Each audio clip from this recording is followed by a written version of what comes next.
दोस्तों बहुत बहुत स्वागत है आपका सारांश एकेडमी के इस यूट्यूब चैनल में।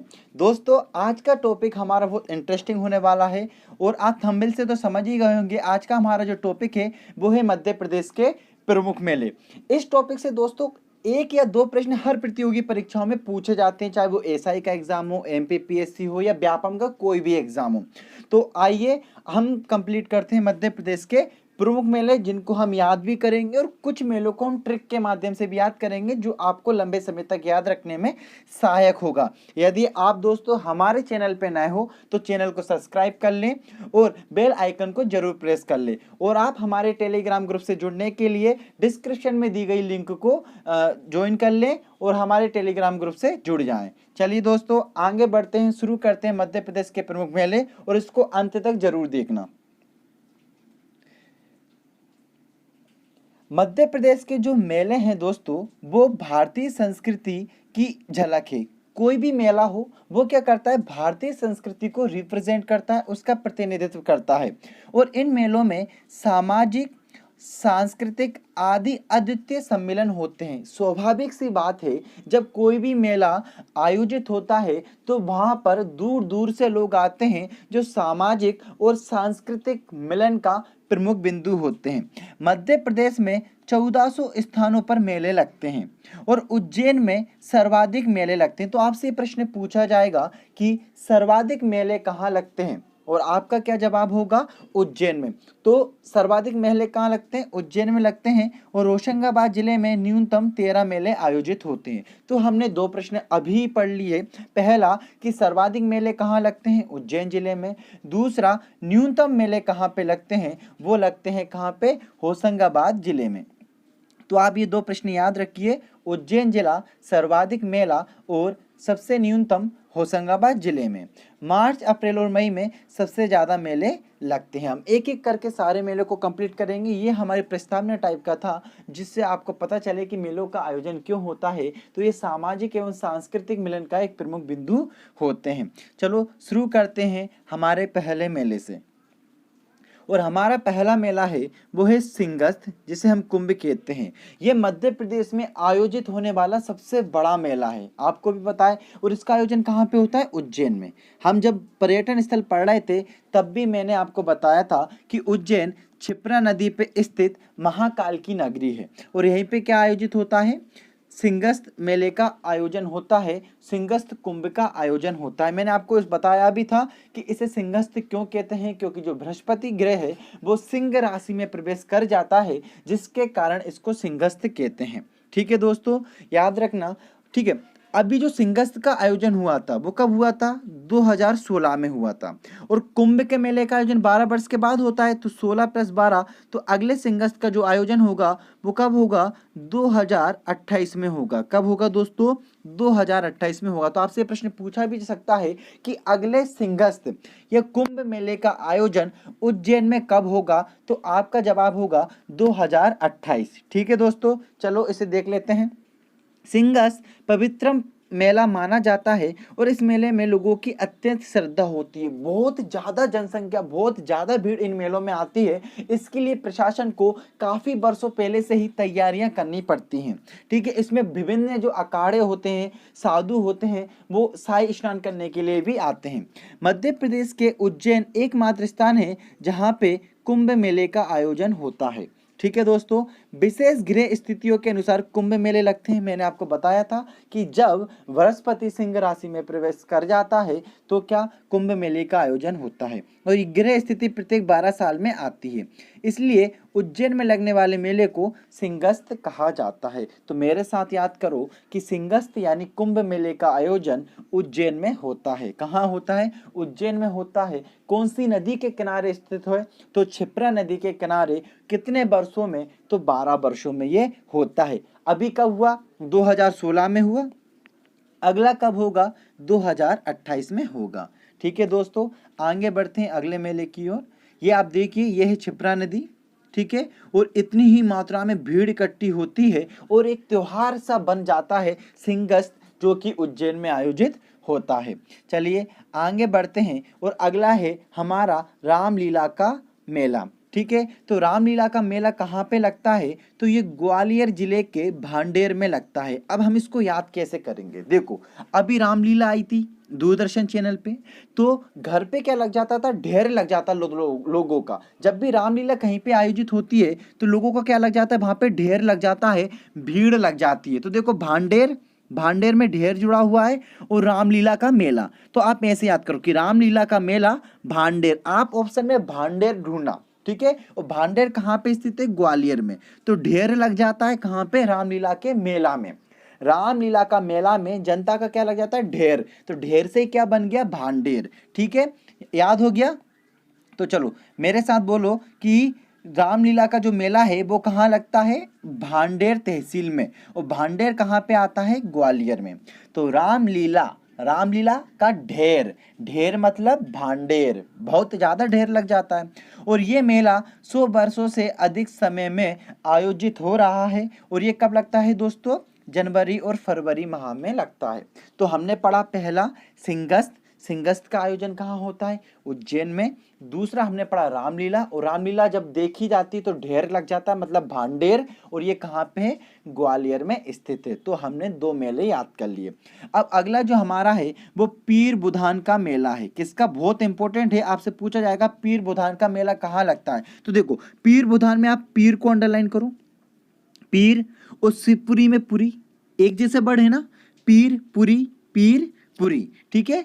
तो पीर बुधान, तो पुरी किस में आ रहा है, शिवपुरी में आ रहा है, ठीक है। तो आपको ऑप्शन में पुरी ढूंढ लेना है कि पुरी किस में आ रहा है, शिवपुरी में आ रहा है। तो पीर बुधान का मेला कहाँ पे लगता है, शिवपुरी के सावरा क्षेत्र में, ठीक है। तो पीर बुधान, पीर किस में आ रहा है, शिवपुरी में आ रहा है। तो पीर बुधान शिवपुरी के सावरा क्षेत्र में, याद हुआ, ठीक है। तो याद करो मेरे साथ कि पीर बुधान का मेला कहाँ लगता है, तो शिवपुरी के सावरा क्षेत्र में लगता है। कहाँ पे लगता है, सावरा क्षेत्र में लगता है। और ये कब से लगा आ रहा है, ये 250 सालों से लगा आ रहा है।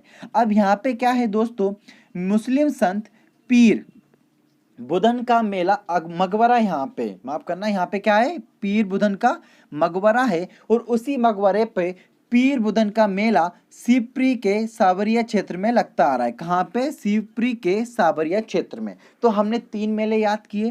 पहला सिंगस्त उज्जैन में, रामलीला का मेला में क्या लगता था, ढेर मतलब भांडेर, भांडेर कहाँ पे, ग्वालियर जिले में। पीर बुधन, पीर मतलब पुरी, कौन सी पुरी, शिवपुरी। तो पीर बुधन का मेला कहाँ पे लगता है, वो लगता है शिवपुरी के सावरा क्षेत्र में, ठीक है। तो हमने याद कर लिया। और ये कब लगता है दोस्तों, अगस्त सितंबर में लगता है। आपसे बस ये पूछा जाएगा कहाँ पे लगता है, ठीक है। ये एडिशनल जानकारी है जो मैं आपको दे रहा हूँ कि ये मुस्लिम संत पीर बुधन के मकबरे पे लगता है, और ये अगस्त सितंबर में लगता है। चलिए आगे बढ़ते हैं अगले मेले की ओर। अगला जो मेला है वो है नागाजी का मेला। तो नागाजी का मेला कहाँ पे लगता है, पोरसा मुरैना में। अब कैसे याद करेंगे इसको, ठीक है। तो नागाजी, नागाजी मतलब नाग, नागाजी मतलब नाग, और मुरैना मतलब मोर, ठीक है। तो आपको पता है नाग भी क्या है, जानवर है ना एक हिसाब से, और मोर भी क्या है, पक्षी है, ठीक है। तो ये देखो नाग, ये मोर, जब भी आपको नागाजी दिखे तो मोर, क्योंकि देखो मुरैना का नाम किस लिए पड़ा, क्योंकि वहां पे मोर बहुत अधिक मात्रा में पाए जाते थे, इसलिए उसका नाम क्या पड़ा, मुरैना पड़ा। तो नागाजी मुरैना, मुरैना के पोरसा में, ठीक है। याद हो गया होगा मुझे। आप इस चित्र देखिए कि नाग है, ये मोर को खाने जा रहा है, ये क्या कर रहा है, नाग मोर को खाने जा रहा है। तो नागाजी का मेला कहाँ पे लगता है, तो नागाजी का मेला पोरसा यानी मुरैना में लगता है। तो अकबरकालीन संत हैं नागाजी, अकबरकालीन संत हैं नागाजी, और उनकी स्मृति में मुरैना के पोरसा में। मेरे साथ याद करो, नागाजी मतलब नाग, नाग के साथ क्या आएगा, मोर यानी मुरैना, नागाजी मुरैना, नागाजी मतलब नाग, और मुरैना यानी मोर, ठीक है। तो पोरसा के मुरैना में, ठीक है दोस्तों। अब पहले यहाँ पे क्या बंदर बेचे जाते थे, और अब यहाँ पे सभी पालतू जानवर बेचे जा रहे हैं, यहाँ पे सभी पालतू जानवर बेचे जा रहे हैं, ठीक है। तो याद करो मेरे साथ, सिंगस्त का आयोजन उज्जैन में हुआ था, रामलीला का आयोजन भांडेर तहसील ग्वालियर में हो रहा है, ठीक है ना। नागाजी का मेला पोरसा मुरैना में, और पीर बुदान का मेला कहाँ पे, शिवपुरी में हो रहा है, ठीक है, शिवपुरी के साबरा क्षेत्र में। चलो आगे बढ़ते हैं, और अगला है हीरा भूमिया का मेला। हीरा भूमिया का जो मेला है वो ग्वालियर एवं उसके आसपास के क्षेत्र, यहाँ तक कि गुना वगैरह में भी लगता है, ऐसा बुक्स में दिया हुआ है। ठीक है, तो हीरा भूमिया का मेला, तो ये कहाँ पे लगेगा, ये ग्वालियर और उसके आसपास क्षेत्रों में लगता है। किसका, हीरा भूमिया का मेला। ठीक है, तो मेरे साथ याद करो कि हीरा भूमिया का जो मेला है वो ग्वालियर और उसके आसपास के क्षेत्र में लगता है। अब देखो मैं आपको बताऊं, तो एक्चुअली जो ग्वालियर है वहां पे हीरा मन नामक बाबा रहते थे। ठीक है, और उनकी ही स्मृति में कौन से बाबा रहते थे, हीरा मन। ठीक है, हीरा मन बाबा रहते थे और उनकी स्मृति में ही ग्वालियर एवं उसके आसपास के क्षेत्रों में क्या, हीरा भूमिया का मेला लगता है। ठीक है, तो हीरा भूमिया का मेला कहाँ लगता है, तो ग्वालियर व उसके आसपास के क्षेत्रों में लगता है। हीरामन बाबा का नाम ग्वालियर एवं उसके आसपास के क्षेत्रों में प्रसिद्ध है। तो आपसे पूछे भैया हीरामन बाबा कहाँ के रहने वाले थे, तो आपका जवाब हो जाएगा ग्वालियर उसके आसपास के क्षेत्र के। और हीरामन, अब क्यों इंपॉर्टेंट है ये मेला, कि हीरामन बाबा के आशीर्वाद से महिलाओं का बांझपन दूर होता है। और ये कई वर्ष पुराना मेला है जो अगस्त और सितंबर में क्या होता है, आयोजित होता है। तो हीरा भूमिया का मेला, तो हीरा भूमिया का मेला हीरामन बाबा के नाम के कारण लगता है, और हीरामन बाबा के आशीर्वाद से क्या होता था, महिलाओं का बांझपन दूर होता था। इसलिए ये मेला कहाँ पे लगता है, ग्वालियर एवं उसके आसपास के क्षेत्रों में लगता है, याद रखना। ठीक है, तो हीरा भूमिया का मेला ग्वालियर व उसके आसपास के क्षेत्रों में लगता है। ठीक है, आगे बढ़ते हैं। अगला है तेजाजी का मेला। तेजाजी का मेला, तो तेजाजी का मेला कहाँ पे लगता है, भमावत गुना में लगता है। इंपॉर्टेंट क्वेश्चन है, आपको याद रखना पड़ेगा। जो भमावत है वो कुमराज तहसील में आता है। कहाँ पे आता है, गुना की कुमराज तहसील में आता है, जहाँ पे किसका आयोजन होता है, तेजाजी के मेले का आयोजन होता है। मैं आपको बता दूं, तेजाजी एक सच्चे इंसान थे और ऐसा माना जाता था कि उनके पास ऐसी शक्ति थी जिससे सांप का जहर उतर जाता था। ठीक है, तो तेजाजी का मेला कहाँ पे लगता है, तेजाजी का जो मेला है वो कहाँ पे लगता है, भमावत में लगता है। कहाँ पे लगता है, वो भमावत में लगता है। ठीक है, चलो एक बार वो देख लेते हैं कि तेजाजी का मेला भमावत में यानी गुना में लगता है। याद कर लेना, बहुत इंपॉर्टेंट है। ठीक है, 70 वर्षों से हो रहा है इस मेले का जो आयोजन है वो तेजाजी की जयंती पे होता आ रहा है। किसकी जयंती पे होता आ रहा है, तेजाजी की जयंती पे। चलो, अभी हमने पिछला क्या पढ़ा था, हीरा भूमिया का मेला ग्वालियर एवं उसके आसपास के क्षेत्रों में, और अभी पढ़ा हमने तेजाजी का मेला कहाँ पे, भमावत गुना में। कहाँ पे, भमावत गुना में। चलिए आगे बढ़ते हैं अगले मेले की ओर। अगला जो मेला है वो है जागेश्वरी का मेला, और ये कहाँ लगता है, अशोकनगर के चंदेरी में। कहाँ लगता है, अशोकनगर के चंदेरी में। अब इसको याद कैसे करेंगे, मान के चलो आपके पास बहुत सारी चांदी आ गई। क्या आ गई, बहुत सारी चांदी आ गई। अब उस चांदी की टेंशन आपको रहेगी और आप रात भर क्या करोगे, जागोगे। आप क्या करोगे, रात भर जागोगे, क्योंकि आपके पास क्या है, चांदी है। आपके पास चांदी है, इसलिए आप रात भर क्या करोगे, जागोगे, जागरण करोगे। तो देखो, जागेश्वरी चंदेरी, जागेश्वरी चंदेरी। ठीक है दोस्तों, हमारी ट्रिक हो गई। तो मतलब जब भी आपको जागेश्वरी का मेला दिखेगा तो आप ऐसा वर्ड ढूंढोगे जिसमें क्या दिखे, आपको चांदी दिखे। तो जाग चांदी। ठीक है, तो ये आपकी क्या बन जाएगी, राइमिंग बन जाएगी, और यहाँ पे आप आंसर टिक कर दोगे कि जागेश्वरी का जो मेला है वो चंदेरी में लगता है। अब इससे रिलेटेड एक कहानी है कि आखिर जागेश्वरी मेले का देवी का मेला लगता क्यों है। तो मैं आपको एक बात बताऊं कि जो चंदेरी के शासक थे वो कौन के, जागेश्वरी देवी के बहुत बड़े भक्त थे, और वो उनको क्या हो जाता है, कोढ़ हो जाता है। क्या हो जाता है, उनको कोढ़ हो जाता है। तो एक किंवदंती के अनुसार देवी ने राजा से बोला कि आप 15 दिन बाद आइए और आपका कोढ़ सही हो जाएगा। वो 15 दिन बाद आते तो उनका कोढ़ सही हो जाता है, और इस प्रकार वहां पे जागेश्वरी का मेला लगने लगता है। तो आप ट्रिक याद रखना, जब भी आपको जागेश्वरी दिखे, मतलब जाग शब्द, तो जागोगे किसके लिए, चांदी के लिए, मतलब चंदेरी के लिए। ठीक है दोस्तों, आगे बढ़ते हैं। अगला है हमारा महामृत्युंजय का मेला। अगला कौन सा है, महामृत्युंजय का मेला। अब महामृत्युंजय के मेले को हम कैसे याद करें, ये कहाँ लगता है, रीवा में लगता है। ये कहाँ लगता है, रीवा में लगता है महामृत्युंजय का मेला। अब तो रीवा में क्या, मैं आपको कहूँ ब्राह्मण समुदाय के लोग बहुत रहते हैं रीवा में। क्या, ब्राह्मण समुदाय के लोग बहुत रहते हैं, लगभग बहुत ज़्यादा पॉपुलेशन है रीवा में ब्राह्मण लोगों की। और ब्राह्मण लोग क्या करते हैं, पूजा पाठ करते हैं। ठीक है, तो महामृत्युंजय मंत्र का जाप कौन करेगा, रीवा में रहने वाले ब्राह्मण। महामृत्युंजय का जाप कौन करेगा, रीवा में रहने वाले ब्राह्मण। तो इसे याद करेंगे कि महामृत्युंजय रीवा, महामृत्युंजय रीवा। रीवा में लगता है महामृत्युंजय का मेला, ठीक है। और ये कब लगता है? ये लगता है बसंत पंचमी और शिवरात्रि के टाइम पे। ये कहाँ लगता है? बसंत पंचमी और शिवरात्रि के समय। तो महामृत्युंजय का मेला कहाँ लगता है? रीवा में। जागेश्वरी देवी का मेला कहाँ लगता है? चंदेरी में। जाग चांदी, ठीक है। अब देखो चंडी देवी, ठीक है, चंडी देवी है ना। तो ये चंडी देवी का मेला कहाँ लगता है? सीधी के घोघरा में। अब ये बताओ, कभी भी चंडी देवी सीधी हो सकती है क्या? चंडी देवी सीधी हो सकती है? नहीं हो सकती। तो आप इसको ऐसे याद रखो कि अपोजिट है, चंडी देवी सीधी। और सीधी के कहाँ पे? घोघरा में इसका मेला लगता है। सीधी में कहाँ लगता है? घोघरा में इसका मेला लगता है, ठीक है। तो एक बार अपन अच्छे से याद करते हैं। महामृत्युंजय का मेला कहाँ लगता है? रीवा में, क्योंकि रीवा में ब्राह्मण हैं और वो क्या करते हैं? महामृत्युंजय का मंत्र का जाप करते हैं। और चांडी देवी का मेला कहाँ लगता है? सीधी में। रीवा के पास में ही है सीधी, सीधी के घोघरा में इसका मेला लगता है। चंडी देवी का मेला कहाँ लगता है? सीधी के घोघरा में, ठीक है। अब चंडी देवी जो है वो सरस्वती का अवतार मानी जाती हैं और ये मेला लगता है वो मार्च और अप्रैल में लगता है। कब लगता है? मार्च और अप्रैल में। तो हमने 2 मेले और याद किए, कौन कौन से? महामृत्युंजय का मेला रीवा और चंडी देवी का मेला कहाँ पे लगता है? वो लगता है हमारा सीधी के घोघरा में। आग मूंझो और याद करो, सीधी के घोघरा में, ठीक है। आगे बढ़ते हैं। अगला है कान्हा बाबा का मेला। कान्हा बाबा का मेला, ठीक है। तो कान्हा बाबा का जो मेला है वो कहाँ लगता है? सोडालपुर में लगता है। ये एमपीपीएससी में पूछा भी जा चुका है, ठीक है। और जो सोडालपुर है वो कहाँ पे आता है? हरदा जिले में आता है। सोडालपुर कहाँ पे आता है? सोडालपुर जो है वो हरदा जिले में आता है। तो मैं आपसे पूछूं कि कान्हा बाबा का मेला कहाँ लगता है, तो आपका जवाब क्या होगा? कि कान्हा बाबा का जो मेला है वो सोडालपुर हरदा जिले में लगता है। और यहाँ पे क्या है? कान्हा बाबा की समाधि है, इसलिए यहाँ पे ये मेला लगता है। तो हमने 3 मेले पढ़े, महामृत्युंजय, रीवा, ठीक है। महामृत्युंजय का मेला कहाँ पे लगता है? रीवा में, ठीक है। उसका चंडी देवी का मेला कहाँ पे लगता है? सीधी के घोघरा में, सीधी के घोघरा में। और कान्हा बाबा का मेला कहाँ लगता है? तो ये लगता है सोडालपुर हरदा जिले में, ठीक है। कहाँ लगता है? सोडालपुर हरदा जिले में लगता है, ठीक है।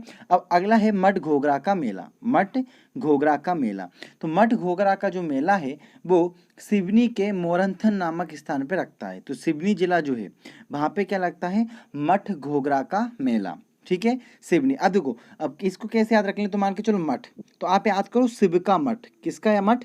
शिव का मठ। शिव मतलब भगवान और उनका मठ मतलब उनकी जो कुटिया है, मठ है, उसकी बात करो। तो ये आपने सिवनी से निकाला शिव और मठ निकाला यहाँ से, तो आपका आंसर टिक हो जाएगा एग्जाम में कि मठ घोघरा का मेला सिवनी में लगता है। मठ शिव, ठीक है। तो शिव का मठ, ठीक है। और ये मेला जो है वो 15 दिवसीय मेला है, ठीक है। और शिवरात्रि पे लगता है। अब शिवरात्रि पे लगता है मठ घोघरा का मेला, तो कहाँ लगेगा? सिवनी में ही लगेगा, ठीक है। और प्राकृतिक झील और गुफा भी यहाँ पर है। तो हमने 2 याद किए, कौन कौन से? कि कान्हा बाबा का जो मेला है वो सोडालपुर हरदा जिले में लगता है और ये कान्हा बाबा की समाधि पे लगता है। दूसरा मठ घोघरा का मेला है जो कि सिवनी जिले में लगता है और ये 15 दिवसीय मेला है और यहाँ पे प्राकृतिक झील और गुफा भी है, ठीक है दोस्तों। तो महामृत्युंजय का मेला रीवा में, ठीक है। चंडी देवी का मेला घोघरा सीधी में, ठीक है। कान्हा बाबा का मेला सोडालपुर हरदा में और मठ घोघरा का मेला सिवनी में लगता है। आगे बढ़ते हैं दोस्तों। अगला है कालू जी का मेला और सिंगाजी का मेला। देखो दोनों जी हैं, तो इन दोनों के जो मेले हैं वो खरगोन में लगते हैं। कहाँ लगते हैं? खरगोन में लगते हैं। अब मध्य प्रदेश की साइड पे खरगोन दे रखा है, परंतु जब हम न्यूज़पेपर वगैरह पढ़ते हैं तो वो पिपलिया खुर्द खंडवा के पास में बताता है, ठीक है। परंतु अभी हम देखें हिंदी ग्रंथ अकादमी हो या मध्य प्रदेश की जो ऑफिशियल साइड है तो उसमें पश्चिमी निमाड़ दे रखा है और पश्चिमी निमाड़ का मतलब किस में? खरगोन में। तो ये दोनों मेला कालू और सिंगाजी, कालू और सिंगाजी, कालू जी का मेला, सिंगाजी का मेला, दोनों एक साथ रखो। कालू जी सिंगाजी, कालू जी और सिंगाजी, इन दोनों के जो मेले हैं कहाँ पे लगते हैं? खरगोन में ही लगते हैं। खरगोन जिले के पिपलिया खुर्द में लगते हैं, ठीक है, ठीक है। और सिंगाजी का मेला भी कहाँ लगता है? खरगोन के पिपलिया गांव में। हालांकि अब ये गांव जो है वो डूब क्षेत्र में आ गया है, तो अब ये मेला लगना यहाँ पे बंद हो गया है, परंतु एग्जाम में पूछा जाता है कि सिंगाजी का मेला पिपलिया खुर्द खरगोन में, कालू जी का मेला पिपलिया खुर्द खरगोन में लगता है, ठीक है दोस्तों। इतना याद रखना कि कालू जी का और सिंगाजी का दोनों का जो मेला है वो कहाँ लगता है? पिपलिया खुर्द खरगोन में। अब कुछ अन्य मेले हैं जिनको अपन पढ़ लेते हैं, ठीक है। कुछ अच्छा, एक इससे पहले आप याद रखो गरीबनाथ का मेला, ठीक है, किसका? गरीब नाथ का मेला। ठीक है, ये कहाँ पे लगता है? शाहजहाँपुर में। ये कहाँ पे लगता है? शाहजहाँपुर में। आपसे पूछा जाए, अब देखो कैसे याद करेंगे। गरीब, आज के ज़माने में जो गरीब होना है वो एक प्रकार की सजा है। आज के ज़माने में गरीब होना क्या है? एक प्रकार की सजा है। तो ठीक है, तो इसे याद करो, गरीब सजा यानी शाहजहाँपुर। तो गरीबनाथ का मेला कहाँ पे लगता है दोस्तों? तो वो शाहजहाँपुर में लगता है। कहाँ पे लगता है वो? शाहजहाँपुर में लगता है। गरीबनाथ का मेला कहाँ पे लगता है? शाहजहाँपुर में। ठीक है, कैसे? गरीब होना क्या है? एक प्रकार की सजा है, इसलिए गरीबनाथ का मेला कहाँ पे लगता है? शाहजहाँपुर में लगता है। ठीक है दोस्तों, चलो अब हम कुछ अन्य महत्वपूर्ण मेले देख लेते हैं जो एग्जाम में पूछे जाते हैं। ठीक है, तो पहला है बरमान का मेला। तो बरमान का मेला कहाँ पे लगता है? नरसिंहपुर में, गादरवाड़ा नरसिंहपुर में। ठीक है, बरमान का मेला। ठीक है, तो अब बरमान का मेला नरसिंहपुर में लगता है, तो कैसे याद करेंगे? देखो, बर और नर एक जैसे लग रहे हैं दोनों वर्ड, कि बर नर। तो आपको आंसर टिक करना है और आपका आंसर टिक हो जाएगा। आप याद विश्वास मानिए कि जब आप बरमान देखोगे तो आप बर का क्या ढूंढे ना? नर। और नरसिंहपुर आपको ऑप्शन में दिखेगा, तो इसका सही आंसर क्या हो जाएगा? नरसिंहपुर। तो ठीक है, तो मैं आपसे पूछूं बरमान का मेला कहाँ लगता है? तो ये लगता है गादरवाड़ा नरसिंहपुर में। कहाँ लगता है? गादरवाड़ा नरसिंहपुर में। दूसरा है गधों का मेला कहाँ लगता है? तो ये लगता है उज्जैन में। और कुछ जगह आपको चित्रकूट सतना देखने को भी मिलेगा। क्या मिलेगा? चित्रकूट सतना। तो ऐसा माना जाता है कि दो ही जगह लगता है गधों का मेला, एक उज्जैन में और एक चित्रकूट सतना में। ठीक है, तो हमने क्या पढ़ा? बरमान का मेला पढ़ा बर नर, नर मतलब नरसिंहपुर। गधों का मेला पढ़ा, कहाँ पे पढ़ा? उज्जैन में लगा। देखो उज्जैन में सबसे ज्यादा मेले लगते हैं, तो गधों वगैरह का मेले भी कहाँ पे लगेंगे? उज्जैन में लगेंगे। अब नवग्रह का मेला, तो नवग्रह का मेला कहाँ लगता है? खरगोन में लगता है। कहाँ पे लगता है? खरगोन में लगता है नवग्रह का मेला। और गोट मार का मेला ये लगता है जाम नदी छिंदवाड़ा में। आपने देखा वो गोट मार एक दूसरे की तरफ चिंगारियों वाले जो फेंकते हैं उससे हम गोट मार बोलते हैं। ठीक है, तो वो कहाँ पे लगता है? वो लगता है छिंदवाड़ा जाम नदी में। चलो एक बार फटाफट रिवाइज मान लेते हैं। बरमान का मेला कहाँ पे लगता है? बरमान का मेला लगता है गादरवाड़ा नरसिंहपुर में। गधों का मेला कहाँ लगता है? उज्जैन में। कुछ पुस्तकों में चित्रकूट सतना भी मिलेगा। नवग्रह का मेला कहाँ लगता है? खरगोन में। नवग्रह का मेला कहाँ लगता है? खरगोन में। गोटमार का मेला कहाँ पे लगता है? छिंदवाड़ा में, है ना? कहाँ लगता है? छिंदवाड़ा में लगता है। तो बरमान का मेला गादरवाड़ा नरसिंहपुर, गधों का मेला उज्जैन, नवग्रह का मेला खरगोन, गोटमार का मेला जाम नदी छिंदवाड़ा। ठीक है दोस्तों, आगे बढ़ते हैं और कुछ और प्रमुख मेले देख लेते हैं, जैसे कि भैरवनाथ का मेला। जैसे कि भैरवनाथ का मेला ये कहाँ लगता है? सिवनी में लगता है। ये कहाँ पे लगता है? सिवनी में लगता है। तो भैरवनाथ का मेला कहाँ लगता है दोस्तों? सिवनी में लगता है। ये इंपॉर्टेंट जो MPPSC में पूछा कि जल बिहारी का मेला कहाँ पे लगता है, ये 2019 के एग्जाम में आया हुआ है कि जल बिहारी का मेला छतरपुर में लगता है। कैसे? देखो, जल, जब बारिश आएगी तो जल आएगा, और जल से बचने के लिए आप क्या करोगे? छाते का यूज करोगे, है ना? तो जल बिहारी छतरपुर, जल से बचने के लिए इसका क्या प्रयोग करोगे आप? छाते का प्रयोग करोगे। तो ये क्या हो जाएगा? छतरपुर हो जाएगा। ठीक है दोस्तों, तो जल बिहारी का मेला कहाँ लगता है? तो ये लगता है छतरपुर में लगता है। कुंडेश्वर का मेला ये कहाँ पे लगता है? टीकमगढ़ में लगता है। कहाँ लगता है? टीकमगढ़ में लगता है। ठीक है, तो टीकमगढ़ में कुंडेश्वर का मेला लगता है। ठीक है, इसको ऐसे याद कर लो कि कुंड कम, कुंड कितने हैं? कम है भैया, तो टीकमगढ़। ठीक है, तो टीकमगढ़। और सलकनपुर का मेला कहाँ पे लगता है? तो सलकनपुर का मेला लगता है बुधनी सीहोर में। तो एक बार फटाफट रिवाइज मान लेते हैं। भैरवनाथ का मेला कहाँ पे लगता है? सिवनी में लगता है भैरवनाथ का मेला। जल बिहारी का मेला कहाँ पे लगता है? छतरपुर में, क्योंकि जल से बचने के लिए आप क्या यूज करोगे? छाता यूज करोगे। कुंडेश्वर का मेला कहाँ पे लगता है? टीकमगढ़ में लगता है। और सलकनपुर का मेला कहाँ पे लगता है? ये लगता है बुधनी में। ठीक है, तो अपन एक बार और 8 के 8 याद कर लेते हैं। बरमान का मेला गादरवाड़ा नरसिंह बर नर। गधों का मेला उज्जैन और चित्रकूट में। नवग्रह का मेला खरगोन में। गोडवार का मेला जाम नदी छिंदवाड़ा में। भैरवनाथ का मेला सिवनी में। जल बिहारी का मेला छतरपुर में। कुंडेश्वर का मेला टीकमगढ़ में। सलकनपुर का मेला बुधनी सीहोर में। ठीक है दोस्तों, ये थे हमारे कुछ प्रमुख मेले थे जिनको हमने इस पार्ट में कवर किया है। मिलते हैं अगली वीडियो में। Thank you so much. और अगर आपने हमारे चैनल को सब्सक्राइब नहीं किया तो चैनल को सब्सक्राइब कर लें और अपने दोस्तों तक ये वीडियो ज़रूर शेयर करें ताकि हम आपके लिए और आगे वीडियो बनाते रहें। Thank you so much.